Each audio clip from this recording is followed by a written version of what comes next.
All right, boys and girls, ladies and gentlemen, welcome back to the Nexus Gaming Series. I am still Cat Peach, and with me on the side, ever lovely Bahamut. Bahamut, how's it going?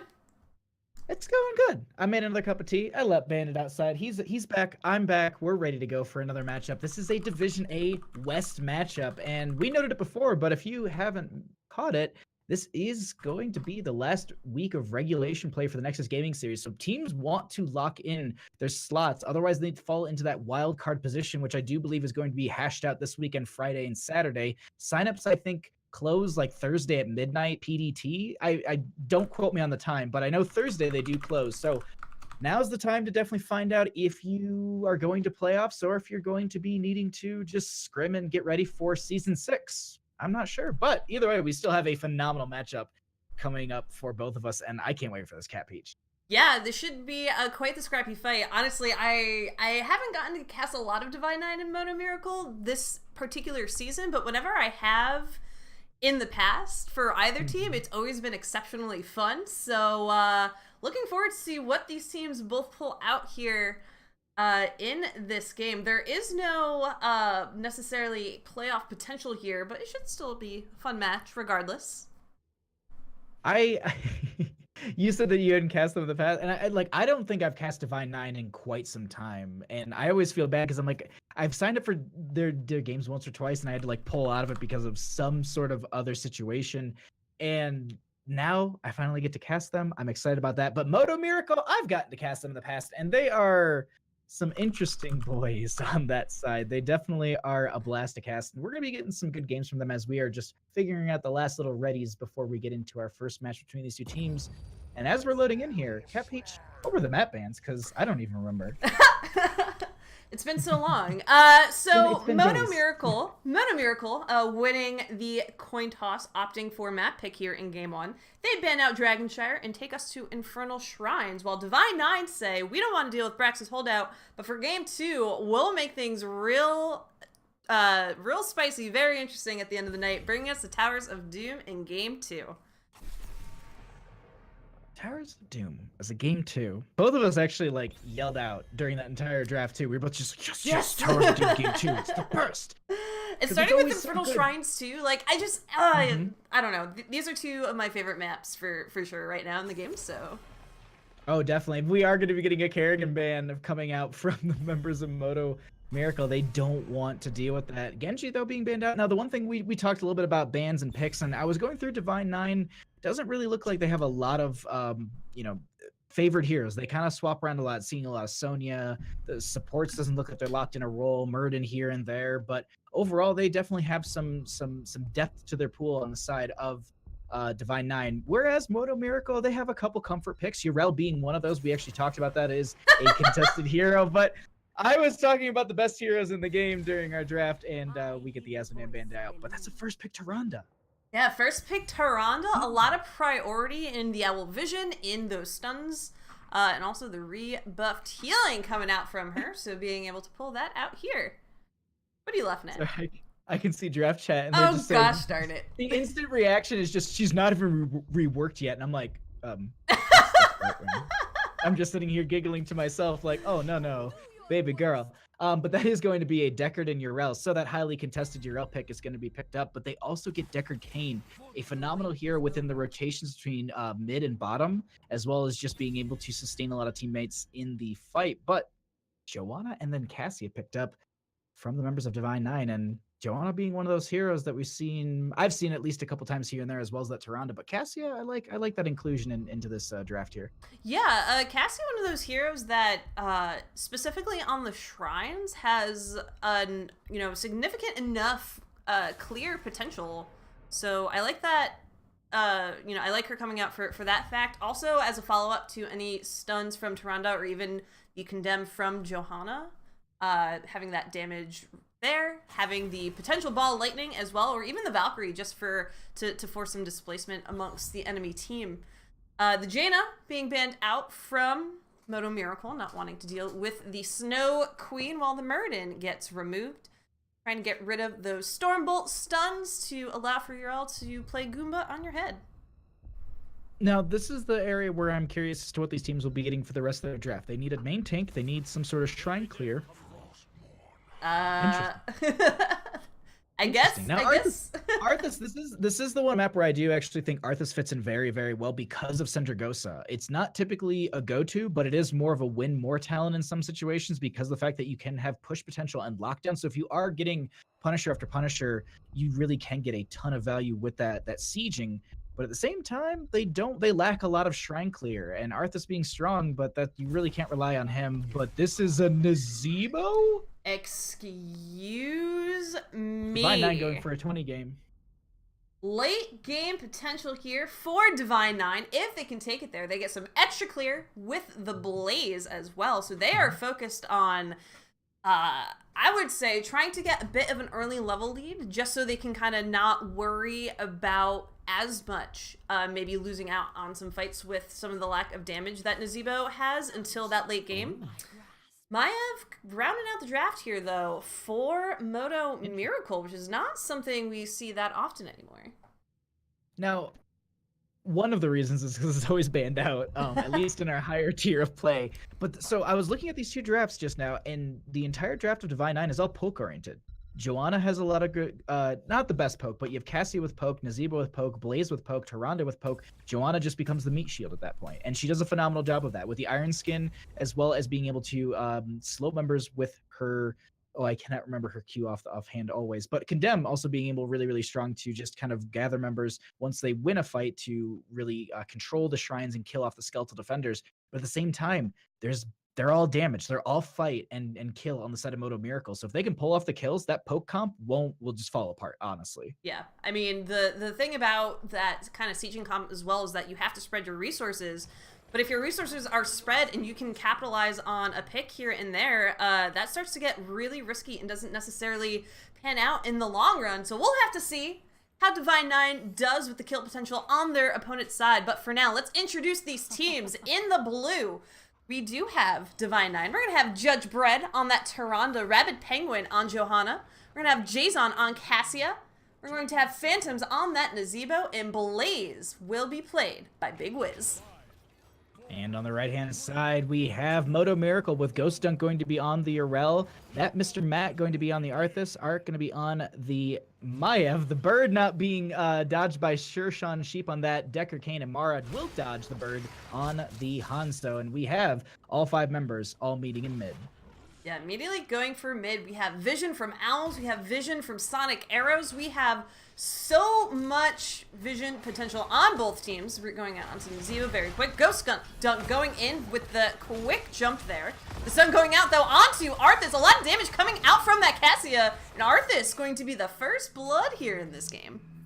That is a great pick for them. It's not going to yield them the most in the world experience-wise, but it does make their rotation a little bit weaker into these lanes. Now, the one thing I want to note here, the Zebo has gone into Spider build. This is actually what we see more or less a lot more in Korea from the plays coming out from them, especially build-wise. The other thing, too, is we have new habits on Big Wiz, so making sure that they have that unstoppable after having, I think it is 15 regen globes. Yes, 15 regen globes. Once those are collected, they will be able to just have that unstoppable on the Pyromania as well, and that's going to be huge because there's a route out from Decker Kane, there's a route out from that Mr. Met, you have Urel who's kind of going to be a nuisance as well, Arik has that Umbral Bind, so a lot of good use having that extra sustain, that extra kind of self-cleanse, while Tyrande also is going to be having the Celestial Attunement to have that stun, silence, and slow removal. So I absolutely love the build and the start of the draft coming out or the start of the match coming out from Divine 9, but at the same time, Hanzo really working that way through level 1 questing talent.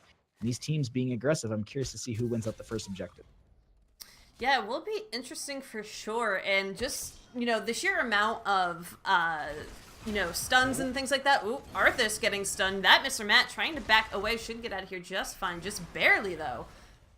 Eric trying to get a little vision there.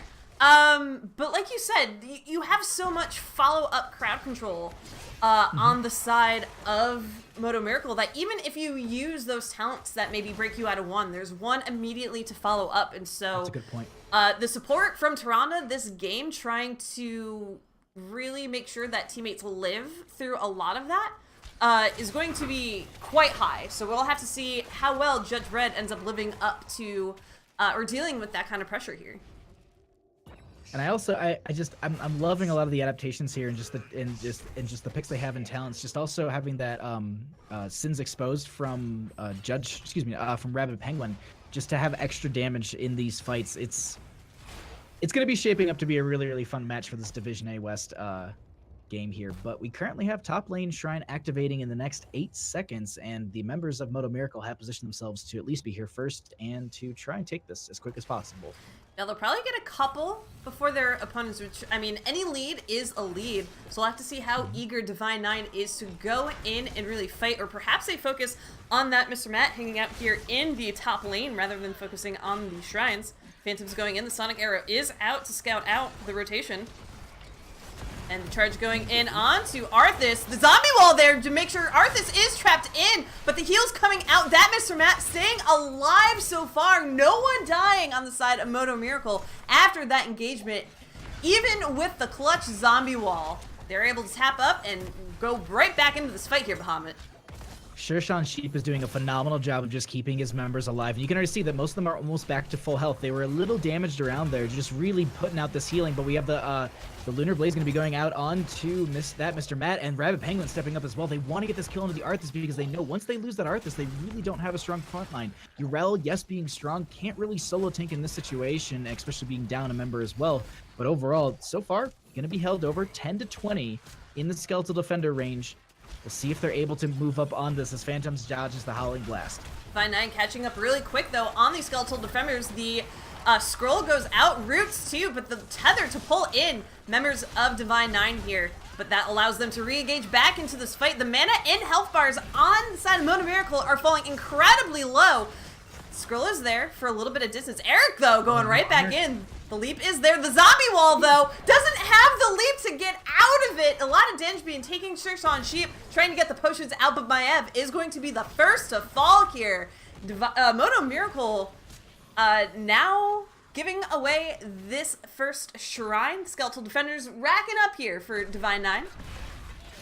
That Lightning Fury snipe from Jason was so good in that fight right there. I gotta say, I just gotta shout that out because I just saw it, you just part the Red Sea and got the kill onto that Maev. Now, not the biggest thing on earth to get another kill in this game. It's not going to yield them a ton of experience, but we actually have 2 members rotating into bottom to potentially get a pick onto Ghost Dunk, as it looks like they want to try and get this. The Urel walks right into the zombie wall, but they have the Holy Avenger jump right out. Meanwhile, top lane has the Punisher still sieging. Yeah, this Punisher cleaned up with pretty quickly. At least the front gate grabbed for Divine Nine. The Umbral bind there to try to prevent the disengage. And it is back to soaking being the name of this game. Ghost Dunk and Phantoms going in to each other a bit. Blaze getting a bit of experience hanging out in the gutters in the mid lane. And now it's kind of the race to who gets close to 10 first before Shrine number 2 here, Bahamut. That is the name of the game at this point, is just getting your experience before the next Punisher arrives. And we're looking probably around the 7-minute mark in this game where we should see the timer, if not actually it popping up. The other thing, too, is New Habits is going to be finished by that Blaze. And you can see it right there. It's going to be popped out. That is the Unstoppable, making sure they don't get dove on, because there was actually some kill potential between the Deckard, Arthas, and the Hanzo right there onto that Blaze. But they do pop that. It is a decent amount of a cooldown that they need to deal with, but the Howl goes out. They know that they're on this camp, and I wonder if they go in for the engage. Nope, they're going to pick up their own in bottom lane. Realistically, it's a tight call between these two teams when it comes to 10s, but it should be achieved right before the next Punisher. Yeah, right now, Divine Nine slightly in favor of getting that a little bit beforehand. I do like Tyrande being able to scout out the call on the camp for Modo Miracle, and then capitalizing on this neutral bottom camp, just have a little bit of counter pressure here in the bottom, forcing them to stick around a little bit more, opting to stay with it as well, rather than send someone up to rotate into the Urel. But the zombie wall onto that Mr. Matt, and the stun. Arthas is going to fall. Level 10's achieved for Divine Nine. Jason getting out of there really, really low. The scatter arrow almost getting the kill into them. That was really, really good from Arik there. Or excuse me, from Mara there, getting just that damage out. But That does mean they do get that kill. Nazebo also finishing out those spiders stacks, so that is a huge factor for them here, also being in that level 10. They will be getting... Ooh. So no Starfall. I was wondering if we would get Starfall for the zone potential. We're actually going to be getting the Shadow Stalk, which I think is a great kind of talent to maybe sneak up on the enemy team, and even just the burst healing from it is really, really strong. I love this pickup here. And no Syndragosa. I was hoping for the Syndragosa from Arthas. No, it's just going to be Arm of the Undead. How boring. We wanted to see something exciting here. Bunker potential here, though. In order to negate some of the damage that might come out after that Warden's Cage does fall. So gonna have to see how well that's used. Yeah. You can't bunker if you're asleep. You can't bunker if you're asleep. Very true. I feel like we're gonna get stale on listen, and then we're gonna have a Warden's Cage, and then all hell is gonna break loose. But at the same time, these Nazebo, Phantom has been dropping phenomenal zombie walls throughout this entire game. So you also have to factor that in too. If they can drop that and kind of zone out with it, that'll be huge. As it looks like we do have the Arcane Punisher started out by the members of Divine 9, but they want to get in on this as it is 11-11, even talent tiers, and the top lane's just going to be cleared up by Ghost Dunk. They're going to try and burn this down as quickly as possible on the side of Divine 9. Yeah, Modo Miracle going in, even though they're still down a member. I would like to see them just poke a bit more, so they're not committing too much going too far in, but they are trying to deny some of these skeletal defenders the damage AoE coming out from that Mr. Matt. Able to do that. The Warden's Cage is going to drop. The Tether ends up grabbing 4 from Divine 9, though Eric in a bad spot ends up backing away. The heals are there. Cassia, though, on the other side, ends up going down, and the members of Modo Miracle trying to see if they can make up. The bunker does go out. Blaze and Johanna are safe for the time being. Skeletal defenders are grabbed in favor of Divine 9, even though they did lose a member. Big Wiz, though, looking like they're going to go down as payment. They do get that pick off. That is huge for them. The other thing that I was noticing during a lot of these fights, I like the play that's coming out from Modo Miracle. They're doing a phenomenal job of locking down Jason on that Cassia. And if Cassia can't move, she doesn't get her trait. You know, she doesn't have avoidance, and she needs to basically be stutter stepping. And if she can't stutter step, well, she's just a very, very squishy Cassia. But we actually have the Siege Camp being picked up. They're not going to push with this, so this really doesn't get a ton of value. But they do have the Siege Camp pushing into mid, which should pressure a lane that they're hoping that maybe is the next Punisher. We'll find out in a few seconds as it will be noted on the map. But Jason going to finish out this Siege Camp, and they'll have double pressure in this mid lane. Yeah, double pressure at least to make up a little bit of the experience they lost with that kill over the Shrine area. And I do like that call of at least stealing away the camp from their opponent, so it's something that they couldn't push with in the bottom. They had a very small window to accomplish that, and it doesn't get them much, but at least gives them something that they don't have to clear out themselves, which I think is a very interesting call. That's a great call, but it looks like they want to make one of their own as they're going to be stepping in here. The Stay Wild Listen comes out. The Hanzo goes ahead and gets the arrow out as well. The Maiev drops the Warden's Cage, but they still end up dying there. Jason trying to find an exit here, but still making sure those autos go off. That Mr. Matt having to pop the Arm of the Undead, trying to make a way out. Big Wiz drops the bunker. It will body block Urel from getting through. That Mr. Matt does not have the army, or actually just has one more minion left. Gonna pop it as the zombie wall doesn't connect, but that could have been way worse for Modo Miracle. It could have been way worse, but losing a 4 isn't necessarily all sunshine and rainbows either. The members of Divine 9 being able to get a bit of that advantage here in the mid lane, which is great given that the next shrine will be spawning in that mid area. Prevents their opponents from being able to heal up quickly in a lot of those skirmishes. And now focusing on this bot lane to finish out the fort as well. Simply making sure that they are controlling as many lanes as possible right now before we go into the next objective. And getting this burst and experience, that's huge. It's a solid over, I think it's like 1,200 from the forts at this point in the game. So having that extra boost in the experience is a big factor for your team. They're currently starting to have this level gap that's forming. That Mr. Matt going to get the Howling Blast out. The root goes out, or excuse me, the zombie wall goes out from Phantoms. They also get the Blessed Shield. That's going to be the follow-up Lunar Flare. They're getting so much damage, but the Shershan Sheep is going to drop all the healing they can. Arik will go ahead and get a huge pull in into a couple of the members, but Cat Peach, that's the Stay Awhile and Listen. Yeah, Stay a While and Listen now used 2 heroics used in that skirmish all together. So not being able to net a kill with all of that is a little bit unfortunate in terms of that ultimate economy. Going into this next round, we still have a little bit of time before it spawns, so the members of Modo Miracle trying to see if they can build up some counter pressure, being able to grab their bruiser camp. Looks like a response camp pick up as well from their opponents, so that these should cancel out in that top lane, while Cassia roaming around in the mid, going to clear up a little bit of that wave before we get kicked off on the Shrine, and we have 15 to 14, so if Divine 9 can somehow manage that 16 advantage, they'll be in a fantastic spot for this next objective. This is going to be popping up here, and I think it is going to be a Mortar Punisher. Yes, it's not the most terrifying thing, but still, it's 13 minutes into the game. It's going to get a lot of value here, as Arthas will be finishing that level 1 questing talent, but it looks like they want to step up even further and maybe even take more than that. Big Wiz being assailed here needs to back off, as they actually getting a few resets onto Ark's Fan of Knives, and they're just going to get some Lunar Flares, just some poke at this, but it's 8 to 7. They need to step up on the side of Divine 9 if they want to go in. Doesn't look like it's going to be the case just yet, as Rabbit Penguin wants to get the condemn onto a few members. They get a lot of damage out here. There's so many falling low. Lunar Flare confirms the kill into Decker Kane. The Hanzo gets the arrow out. That will stun them out, but that's still going to be Arthas going to be falling here. They go ahead and get the zombie wall around Ghost Junk. He's not in a good spot, and they will be falling this wall 3 for none, Cat Peach. 3 for none, giving Divine 9 now the opportunity to go in and get this Shrine, take out these skeletal defenders.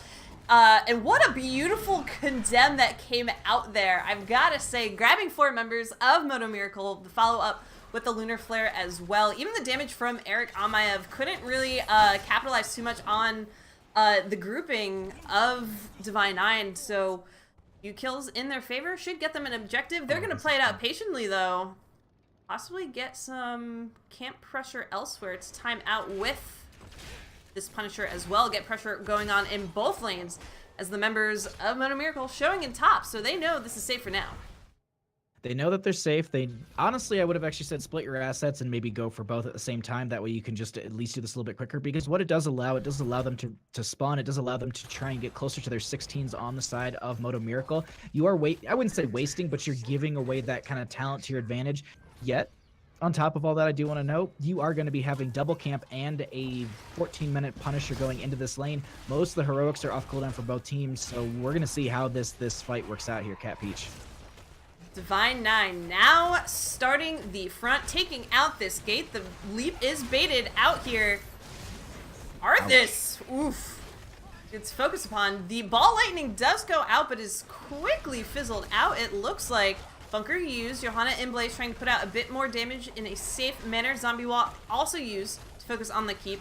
Punisher having a bit of a heyday going for that bottom keep, redirecting its focus now to the core. The shields are starting to fall. Divine 9 focusing as many efforts as possible. Arthas is down, so there's only so much that can be done. Even the cage from Maiev can't necessarily stop Divine 9 from focusing down on this core, but the damage is there. A lot of the members are very low, but with 10% left, almost a caster curse there. Almost a little bit. I got a little bit nervous, but we Gucci. We Gucci fan. Game number 1 going over to Divine 9. Divine 9 takes that in a very strong fashion here. I want to say, yes, sub 16 minutes, and with quite a few kills on the back of this too. I mean, it was a great back and forth game, but realistically, Divine 9 in a lot of the team fights, they ended up getting just the right picks at the right time. And the other thing too, Nazeebo was continually stacking. I didn't look at the end and see how many stacks they were at, sitting at that 16 mark, but they should have been quite close. And even then, that damage increase is just so strong for them. And I gotta say, it's just Jason was able to maneuver around and was targeted for a lot of these fights, but still got that damage output. And oof. I absolutely love that first game. Really great showing from both teams. But Cat Peach, we are getting set up for the second map, and it is the best map to end a series on. Towers of Doom. Game of Heroes of the Storm, the second one. I was trying to make a better joke than that, and it just didn't pan out. I'm sorry, ladies and gentlemen. I Game of Heroes, the second one. Towers of Doom, Game 2. The Ocho. Just making sure I have everything set up. That movie. It's been a while. Yeah, going to Towers of Doom. So, like, we were talking about, late game and, like, is there a bit of a comeback that can happen on Infernal Shrines? And we always love to highlight Towers of Doom is the game to come back on if you're ever down. I personally think Towers of Doom is where we see some of the best plays between teams because of the fact that, well, at least for us, I wouldn't call it a curse so much as a blessing, at least on our end, that most of the Towers of Doom games that we actually cast together, I was actually just editing VODs from season 4, and I was actually on a Towers of Doom game that you and I both were casting, and it went to 1-1. I was just like, how has this been a thing? But I know it's happened a couple times this season too, where like both of us have been like, "This is a match that's down to the wire," and then it literally goes like 26-10, and then we get a 1-1 game. A fight over the boss really is the only thing that really secures the win for either team. I love Towers of Doom. It really just puts teams on the ropes, and they really need to react. Mm-hmm. Yeah, I mean, you summed it up perfectly, and I think it allows for very interesting strategies of how you go about focusing on those objectives, on those towers, and also how well you're controlling your opponent's bell towers as well. I had a very interesting debate with my partner about that, of like, if you're ahead, why would you bother trying to push into the towers? And it's like, well, you could just snowball that lead. You can force them to have to spread their resources. So there's so many interesting things that come out here in Towers of Doom. The other thing too, I mean, let's talk about some of the picks that we see. This is definitely a map where we see, like, if we talk about open division, we talk about Europe. We talk about Europe, actually, just a lot of it. I mean, if anyone caught HGC over the weekend, there was a sub player, Monkey, for Dignitas, if I'm not mistaken, and they played it was into Dignitas. Either way, there was some Summerau games, and they were honestly so much fun to watch. And then even then, they still picked it up later after their sub was gone. So Europe does respect it a lot, and it is a great map for that hero if you are good at macroing. And on the NA side of that, we see a lot of Lost Vikings. And I love both choices. Me and myself, I can play Lost Vikings better than Samuro because I can never find my own clones. That's just that's the major issue. I can never swap it because I'm just like, where's my clone? Please stop running away from me. But no, I really, really do like this map because we really see it's a different meta. You can't rush cores, so that changes a lot of things. Yeah, the fact that you can't rush core means that you have to show up for every objective. It's not necessarily something that you can decide to avoid and get pressure elsewhere, even though there's some times where that ends up being the case, but it's because you're usually down in levels or team members, so you can't really contest those areas. So really forcing your team to show up, be ready to team fight, and try to take ownership of those areas. It finally looks like these teams are ready to go. So without further ado, ladies and gentlemen, let's go to the Doom Tower. I'm so excited about this. The one thing that I also really, really like about Towers of Doom is it's another map where we can see Cho'Gall. And it is memes aside, jokes aside, it is a phenomenal map for that hero if you can get the picks. Like, it's really, if you can trick the other team into not noticing that you have a Cho'Gall coming, which I will give kudos to Jason on the other team. He is casted Here's the Storm. I think he has a phenomenal knowledge of draft, and I would expect him to kind of see it coming, but even then the rest of the team could see it. Either way, I'm just hoping they sneak it by all of us. We'll see as we get into this. But Cat Peach, I'm sure there were some map bans that people would be absolutely ecstatic to hear about. Yeah, so we had Dragonshire and Braxis Holdout banned for this series. So not being able to necessarily have that vehicle objective, getting taken away from the 2-lane map as well. Not wanting to deal with close quarters there. We're still getting the Kerrigan ban on the side of Modo Miracle. Maybe just to make it more 40. Is it Jason, I think, who plays actually a lot of Kerrigan? I think he actually does play a ton of her. But that rework doesn't come in till like next week. Actually, no, maybe like tomorrow, right? It's Monday, so Tuesday's usually day for drops. Patch day. We won't see it in NGS immediately though, seeing as we have the 2-week hero. Actually, no, that's new heroes. Well, reworks on the table. Reworks are typically on the table, so we could get Kerrigan by. I mean, we could get it Tuesday night. Honestly, we could. I wouldn't be too surprised if there were some Kerrigan mains playing it already on the PTR and getting ready for it. I've seen tweets already saying, ban Kerrigan in your matches. Just ban her. Just ban her right out. And as an Azmodan main, that really makes my heart sing.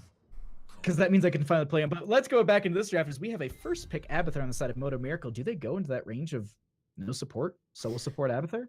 I mean, it's absolutely a possibility here. But even if it's not, simply having the ability to put down those mines, kind of scope out what your opponents are trying to rotate, always a valuable tool here. Also good for stalling on these. We're going to have the first pickup on Whitemane, and then the follow-up to Haka here. Global pressure and the ability to burrow into those shrines quite quickly.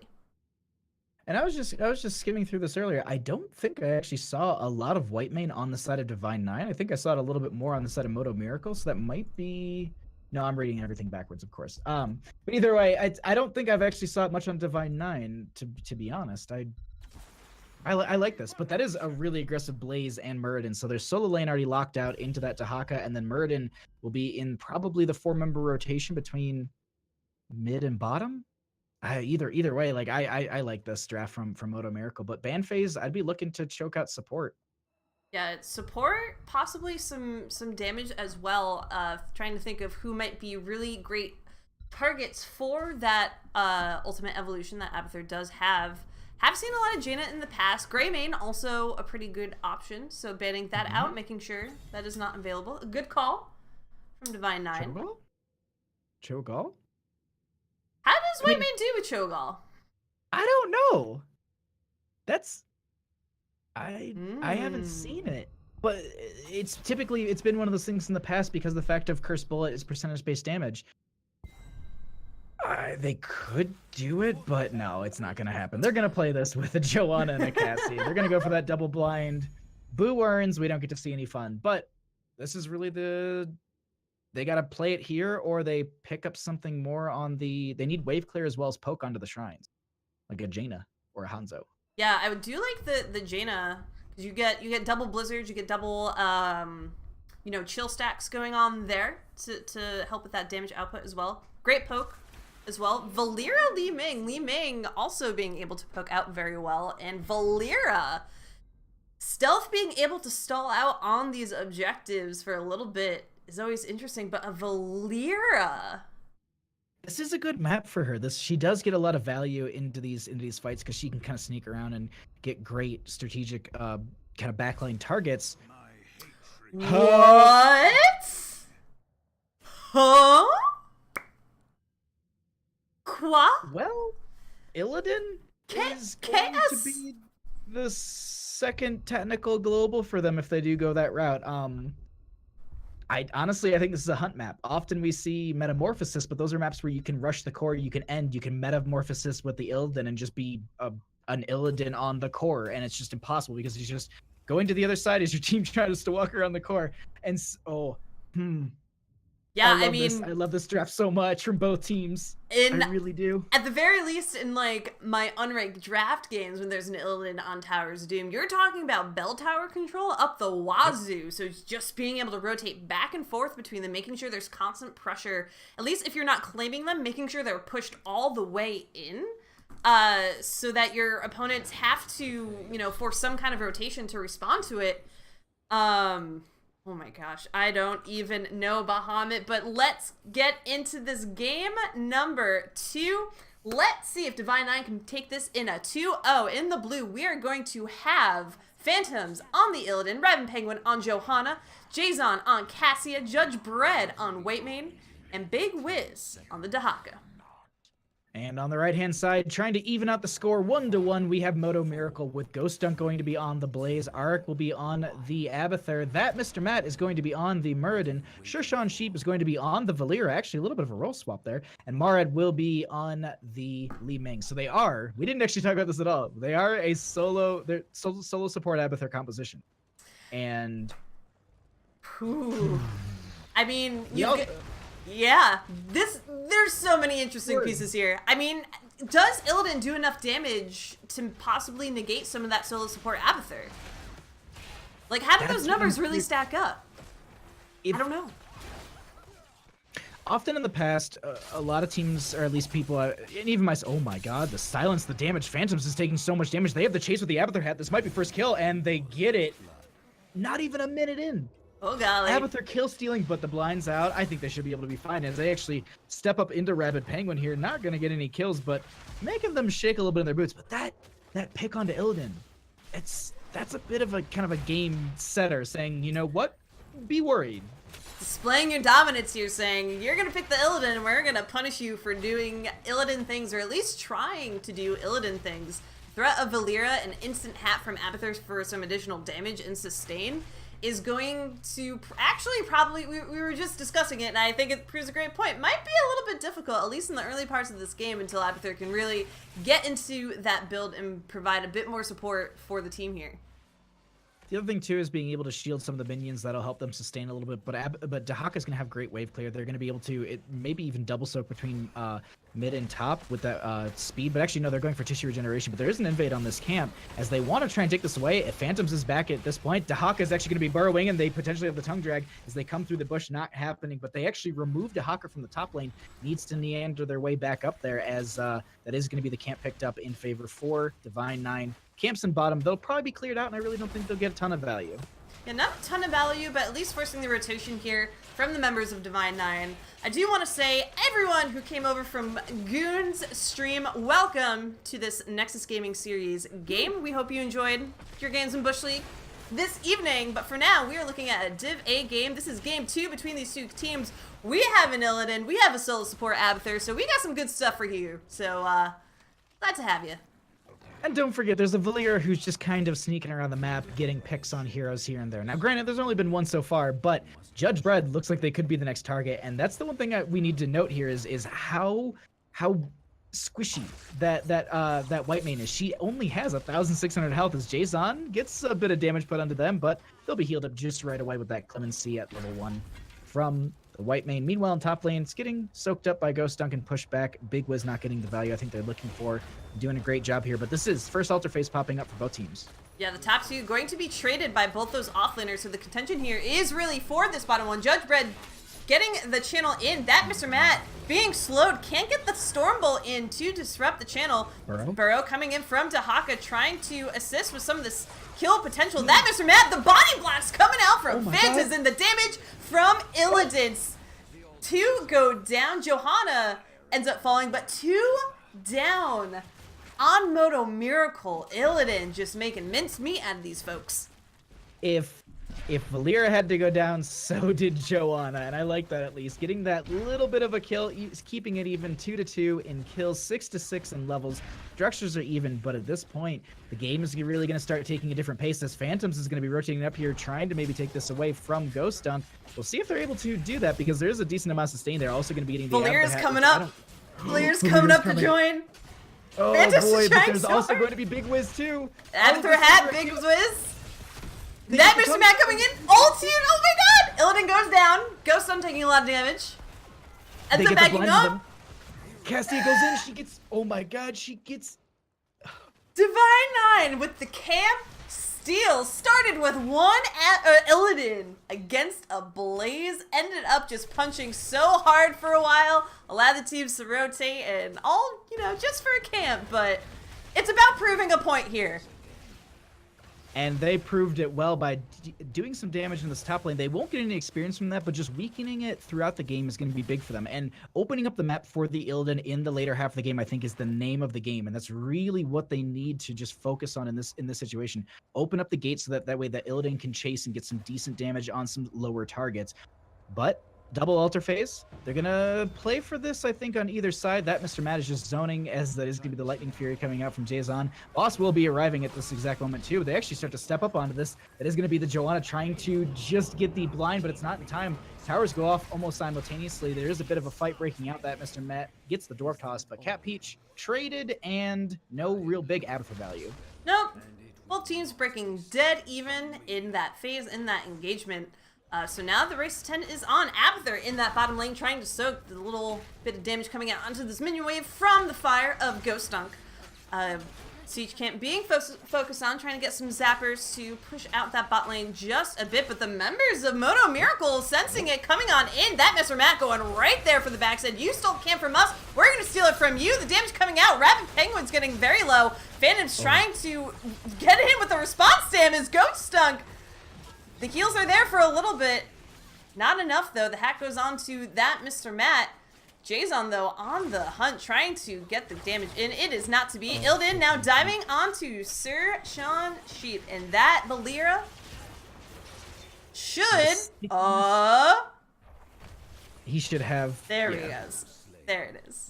The stickiness of Illidan is really the issue, and that's what I was talking about by opening up the map. And you can have these chases now. If Illidan doesn't have, if that gate's up, Illidan can't go through. And well, they can, and they might just end up killing themselves because they take 3 tower shots and they forget that they're just an Illidan. But this isn't quick match. This is actually coordinated play, and so these teams definitely know what their extents are. And I really, really like how they're playing this on the side of Divine 9. At the same time, the members of Modo Miracle, they're not too far off, and that Mr. Matt has been very aggressive and poking into this so strong. We need to see that level 10 for that Abathur, and that's really where this team will get that value. But 10s have been achieved for the members of Divine 9, Cap Peach. Yeah, and they have half a level to try to capture these altars as fast as possible. That Mr. Matt hiding in the bushes, trying to use the Storm Bolt to poke for a bit here. Johanna actually coming down rather than getting the Shrine on top. They're going to see if they can potentially get a kill before level 10 is achieved. The barrel from Bisorbig, the Condemned, grabs to Li Ming, trying to get in with the poke damage. The Lightning Ball also used. And Valera, I don't know if she was coming down, maybe thinking about grabbing that Shrine, but she says, no, thank you, immediately backs away. 10's finally here, though, for Modo Miracle, so looking at what they can potentially do for the next altar phase. But for now, Mule's going to come out, heal up this bottom bell tower just a little bit. Phantoms on this Illidan just making me nervous here. The Shrine hasn't been captured. They want 5 shots, but they actually have the clone onto Valera here. They're chasing after Big Wiz. They pop the essence. They move on to the clone, and they're just like, well, we'll at least separate them from the team as they think they want to get the kill onto Valera. If they can get some sort of, they have the reveal, and they're going to make them back out here. Clone going to go down. They have the poke from that Mr. Matt, but it's a bad idea if they go in for that. Yeah, 1 versus 5 is not necessarily, even for a Muradin, not necessarily the situation you want to be going into by yourself. But we Divine are... 9, though. Divine 9 is...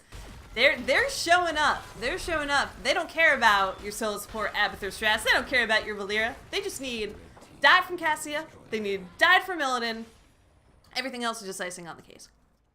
So I just want to point out some quick stats for everyone here really quickly. If you're just like, oh, the solo Abathur, like it's keeping up in levels, blah, blah, blah, they're just losing a couple fights here and there. And that is honestly the truth. But the thing is, Whitemane has put out 21,000, actually, excuse me, hold on. Well, we got a fight breaking out here as it is going to be the Scarlet Aegis dropping onto so many of these members to keep them armored up and safe, but they make the disengage.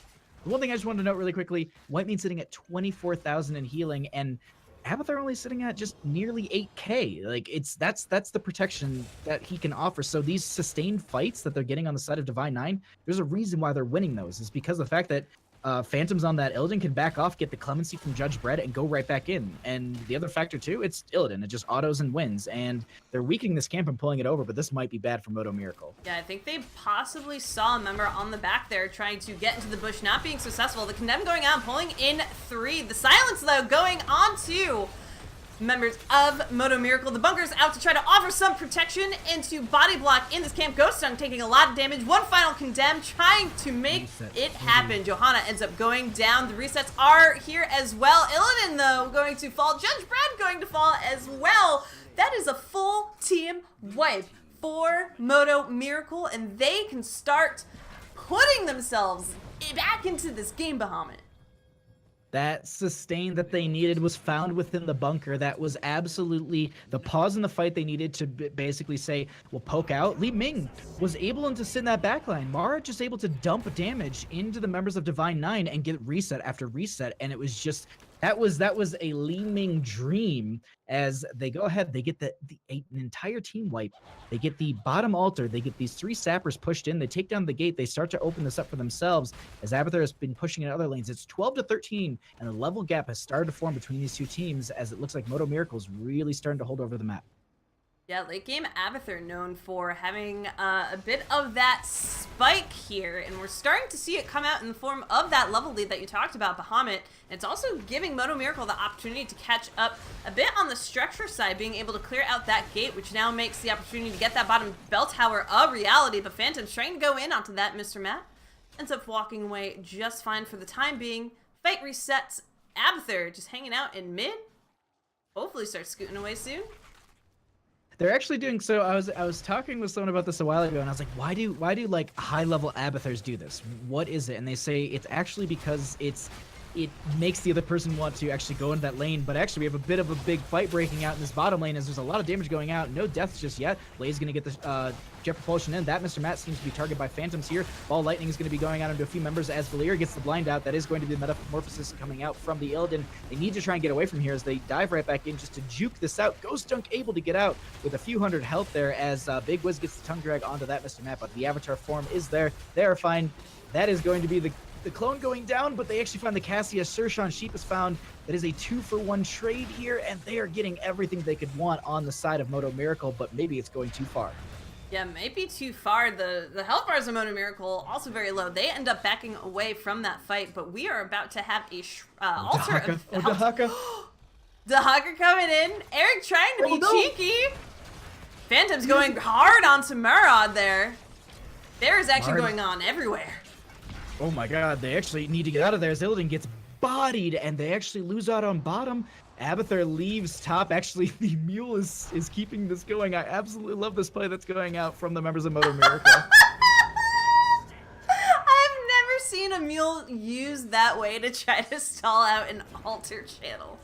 I love it. I love it so much. But they end up getting 8 shots onto the core of Modo Miracle, and they only take 4 themselves on the side of Divine 9. So the trade really not working out. That Abathur play was potential, but the Dahaka being wise and just burrowing and saying, well, maybe they'll go for it. We're looking at 24-11 in terms of core health. Divine 9 feeling really good, but the camp steal. Oh, but the death as well onto Li Ming. Was it worth the camp is really the question. And I'm going to say no. Divine 9 coming in, trying to get the retaliation in. Sir Sean Sheep on that. Valera trying to make the retreat behind. Members of Divine 9 trying to catch her, but she goes in right into the bell tower. Big Wiz and company trying to surround her. She can't go invisible. She can't go invisible. She has the hat for a little bit, but this is just a death sentence waiting to happen. If no one remembers, when the cell changes came through, they actually made that forts, keeps, and so the core always had true vision or true sight. The cores, the forts and keeps were then added to have it, so that's why when she got near the fort, I was like, no, that's the wrong way. No, because they can scout you out, because you need a reveal talent at that point to reveal her, otherwise, or an ability, otherwise you just can't auto her or anything. So it was close for them, but they go ahead and take over this bottom bell tower. They also disallow the Sapper camp to be pushed through, and this is a great play for the members of Divine 9. Modo Miracle, they were up 16. It's now evened out in levels, but it's a 10-11 in death in kills this game. It is a bloodbath. We'll see, though, who wins out this next altar, as Divine 9 has been having great control in these fights.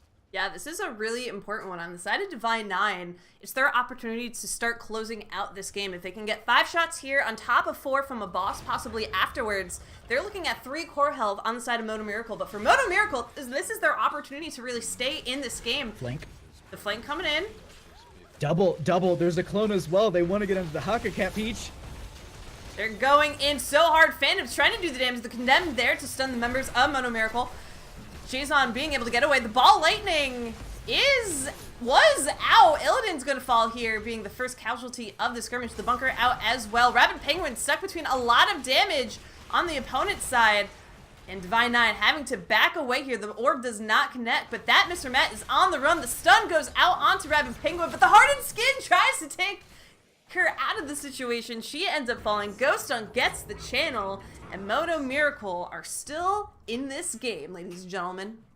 That is the fight they needed. That is the objective they needed to win. Now, granted, it's only 3 shots, only taking them down to 21 core health, but that is better than taking 5 yourself. And with those 2 kills, they move on to boss, and this is a smart play.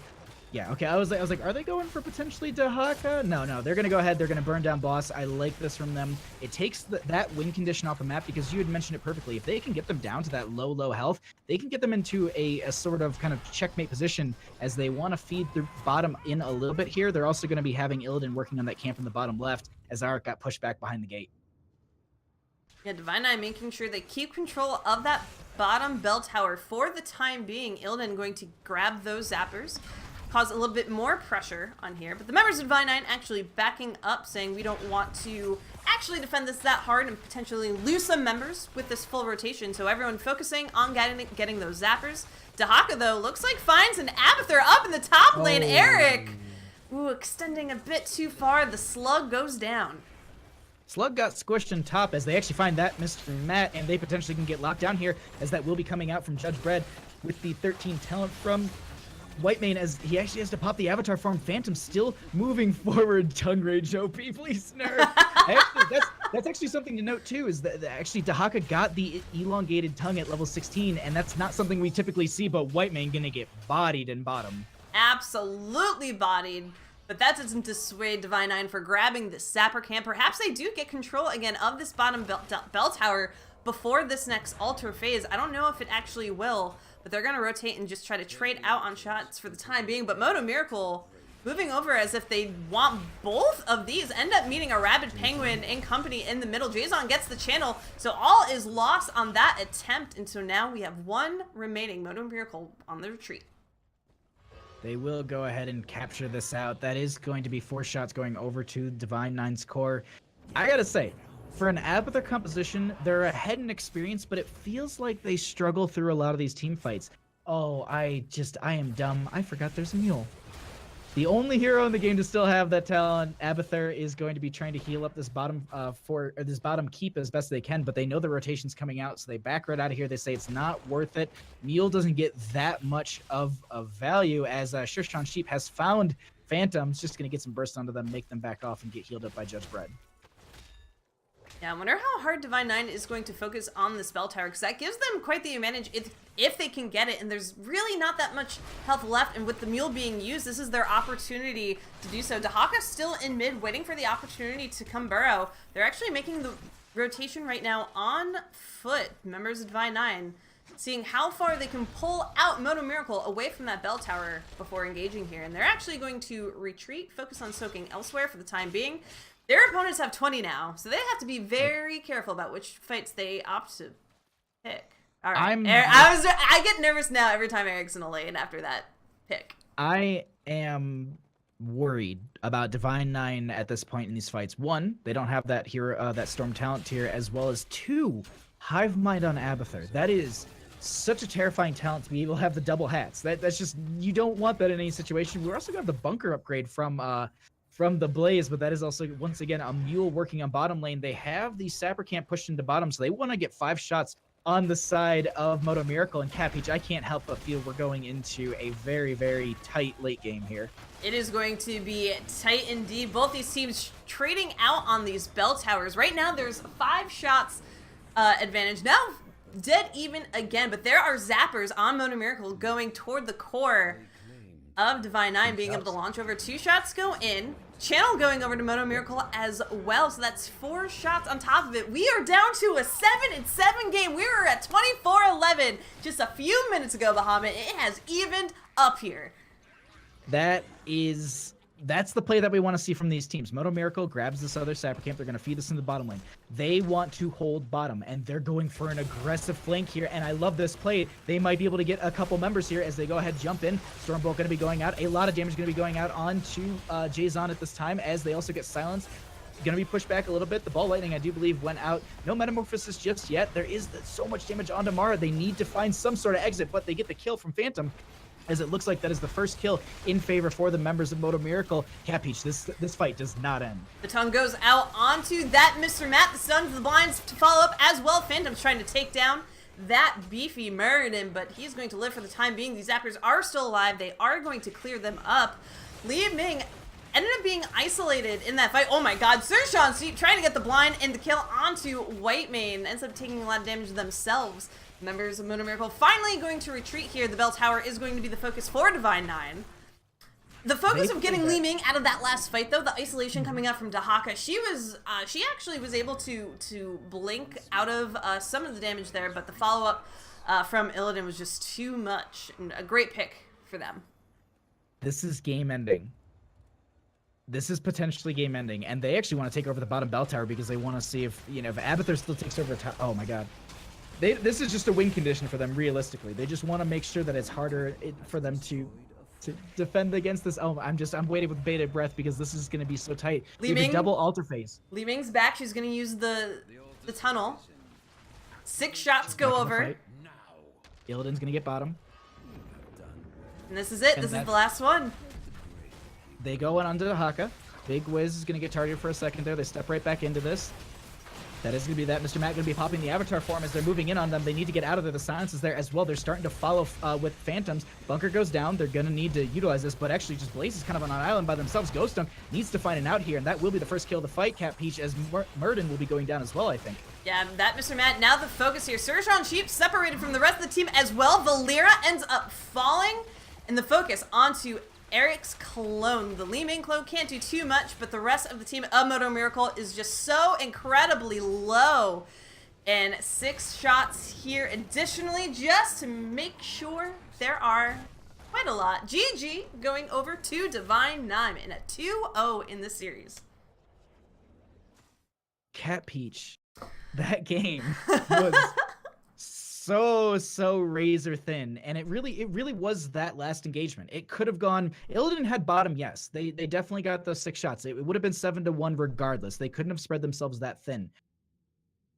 If they would have gotten that single target burst onto one hero, I think Jason got roughed up a little bit at the start of that fight, but they end up just turning around. They end up backing out. They get the tongue drag. They get the burst onto Blaze, who was just, I think the entire team disengaged and was like, but wait, I have Bunker. And unfortunately, that wasn't enough. And Divine Nine takes a really great game too.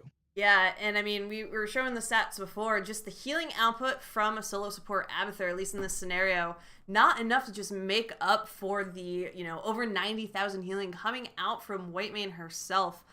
And it's one of those where I feel like if you're going with that solo support, needing some heroes with a bit more sustain on their own. We had some sustain coming out from Blaze, and you definitely have it with Murden for the 3rd win, but it requires him to back away from the fight for a little bit. And so I think possibly some adjustments could have helped out Modo Miracle pull off that strategy, but a bit of a difficult one there. Jason, though, coming into the caster lobby himself. How are you doing, my friend? Hey, doing pretty good. How's it going, guys? It's going pretty good for us. We had a blast casting those, so congratulations, #1 on your 2-0. How are y'all feeling after that? We're feeling pretty good. We're kind of, pressure is kind of off in these last couple of matches. The odds are pretty long for us to make the playoffs at this point, and we actually we're not sure we're going to be able to put together the crew for Saturday yet. We're trying, but it's gonna be rough on our schedule, so we'll see. But mainly we're just playing and having fun, playing comps and heroes that we like. And if you guys played like you did tonight, you guys have a big shot at the wildcard weekend, in my opinion, because I think the plays that came out from you this evening were absolutely phenomenal from your entire team. The synergy was great, and the other thing too is that game 1 on Infernal Shrines, that was a joy to watch. You guys were very, very well coordinated there and very, very strong on that map, honestly. Yeah, we play a lot of Shrines games, and we play a lot of different comps on that map, but a lot of it really comes down to the same mechanics. We play the same roles every single match, and if you play that long enough, you get used to the concept of who are the aggressive ones on your team, who are mainly follow-up, and you just kind of end up playing in that style. Oh, it was awesome. I mean, that actually answers all my questions, kind of, Cat Peach. I mean, I kind of want to, and I was doing some administrative stuff there just for a second, but that Illidan pickup in game 2, like, is that something you truly wanted to pick up like all season long, or just waiting? Is it something that you guys actually are playing a lot? Because it came out and we were like, oh golly. Was that something that had been in the works specifically for this matchup, or was it very much like you were saying, it's the end of the season and you kind of know where you're going to fall in the standings, so why the heck not? Yeah, I mean, we definitely practice with Illidan, and we do play it from time to time. That's definitely one of Phantom's, signature heroes, even though we didn't get to break it out a lot in the previous metas. We feel like he's doing okay in this current meta. He may not be like the strongest pick in the meta, but I think he's definitely viable now. But yeah, like that's kind of Phantom's style of hero, that aggressive melee style. He's very, very solid at knowing when to engage and when to not be too aggressive and back up. And so that's just it's kind of taking advantage of what he's so good at as a player and applying that in that hero pick. Yeah, very cool. And I mean, talking about understanding hero picks, so we saw the solo support Abathur coming out for your opponents too in that game. How do you, we've started to see it come up a bit in NGS? What kind of started as this is a very bizarre strat that like only really high level players can pull off. We're starting to see kind of trickle in a lot of these amateur leagues as well. So is that something that you're actively practicing against, or is it something that when it does come out, it's more a surprise to you? Yeah, I mean, I would say I was a little surprised when I saw it, but not super surprised. It's definitely something we've seen in like team league and in practices before. It's something that we've actually practiced before and played in NGS early in this season. So it wasn't a huge shocker to us. Usually, though, it's paired with like the Genji. So the Valera maybe was a little bit of a different take on it, but mostly it's just have a lot of really divey strong heroes, and Calamity Li Ming definitely fits the bill. And I'll tell you, Modo Miracle's no joke, man. They came out in that second game and they went toe to toe with us for quite a while through that.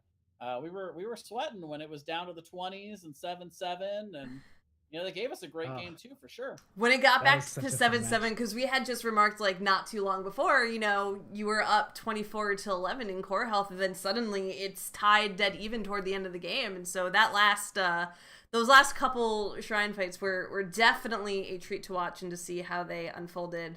But yeah, I think that's all I have for questions. Baha, do you have anything else?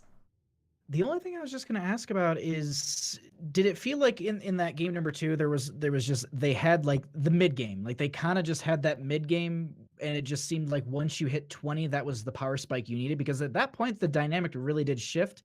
Were you guys banking on those 20s at all, especially with Illidan having the upgrade to Metamorphosis? Yeah, we knew we were going to need the 20. That's kind of how Towers of Doom works. When you're behind in level, you kind of have to end up conceding some of the map objective or maybe even some of the structures. But we felt like it was kind of a gift that they gave us in allowing us to trade the top tower for the bottom tower when they were up 20. We knew that shrine was going to be in bot, and if we knew we could just mitigate some of the effect, that we'd be okay there. And we were okay with them even getting the boss at that point, because we just needed, we even won that fight on our bottom. Bell Tower was able to take that back, and taking theirs, like they needed to cap both of those. So it kind of put them in a checkmate position once we had 20. But really a key component of that was playing patient, trading towers, getting ours back, and getting that 20. And then we were able to, win that crucial team fight on the bottom Bell Tower and kind of take back control of the game post 20. You guys absolutely killed it in the second game, and first game was a blast to see as well. But I do think that wraps it up for questions for both of us. Before we let you go, any shout outs that you want to give? Yeah, huge shout out to the team in general. Rabid Penguin does a lot of hard work putting together our comps and strategies, and he's a great shot caller. We did a coaching session with Kala, and it was really funny. He said, you're the tank, the shot caller, and the strategist. Like, you're just playing the game for the whole team, man. What the hell? That's true. He does a lot of work, and I think that's just undervalued a lot of the time. But he does great work. Phantoms, of course, and Judge Bread, they both play so well and are so consistent. It's just awesome to see. And they've been kind of trading out Big Wiz and this guy in the solo lanes. Both of them very competent, very fun to play with. And, it's been a fun season. We came in not really having too high expectations because we knew we were going up the division, and, you never know. Plus, it's hard to put together 2 good seasons in a row anyway. So, coming off of a championship, we were pretty happy with just seeing what happened this season, and it's been a lot of fun. And, win or lose, we're just going to keep rolling on into our last match Thursday night and looking to have some more fun. Fun's the name of the game, and I'm glad to hear that's your perspective on it. So congratulations again. Keep having fun for what little time we do have left for the rest of the season, and we'll be talking to you soon, friend. Sounds good. Later, guys. Have a good night. Thanks. All right, ladies and gentlemen, that is going to wrap it up for us this evening. But don't go anywhere, because we got some other Nexus Gaming Series games that we will raid over to in just a bit. But before we do that, Bahamut, thanks so much for joining me tonight. It's always a pleasure to cast. Why don't you tell the fine people? They probably already know where to find you, but where can they find you? What do you do? You can find me pretty much everywhere at Bahamut Gaming, Twitter, YouTube, and Twitch. I have VODs from Season 4 that are all up on YouTube, or at least finishing out in the next couple weeks, so that's going to be awesome to catch those. If you are getting ready for the wildcard weekend upcoming, you can kind of see some old plays. Twitch, we're kind of working our way through some connectivity issues, but those should be solved soon, and I should be back casting on my channel, hopefully bringing Cat Peach with me. She was so gracious enough to save the stream, and she hosted everything this evening, so just a major round of applause for her, because she absolutely killed it this evening. I tried. And just one thing that I always forget afterwards, I sit down on the couch after we cast, I'm just like, crap, I always want to make sure we had the beautiful, beautiful observation by Falendrith tonight, and so I just want to make sure that I shout him out, because he did a phenomenal job of just making sure you all got to see everything that needed to be seen on map, and we got to just kind of talk and watch Heroes of the Storm. So it's been an absolute blast for me, Cat Peach. This has been so much fun, but I am ready for a beer and bedtime. Yes, it is time for in that order, or maybe the opposite order. You know, do what you want. Ooh. But we will go and host over Akuma, who's currently casting Alkariu versus the Virtual Murky Slayers. So that match is just starting on Cursed Hollow, so make sure you go check that out. Thanks everyone for hanging out, and we will see you next time. Have a good night. Bye.